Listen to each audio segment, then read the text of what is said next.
கார்த்திகை மாத உற்சவம். இங்கே இந்த தர்மசாலையை இதனை நம்முடைய மாண்புமிகு துணை குடியரசுத் தலைவர் அவர்கள் தனது பொற்கரங்களால் திறந்து வைத்திருக்கின்றார்.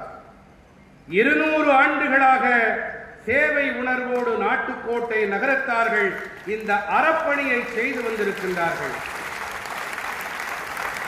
ஆனால் துரதிருஷ்டவசமாக இடைப்பட்ட இருண்ட காலத்திலே சில பேர்கள் இந்த இடத்தை ஆக்கிரமிப்பு செய்து இதனால் இந்த சேவை இவர்களுடைய சேவை தடைப்பட்டு போன ஒரு காலகட்டமும் உண்டு.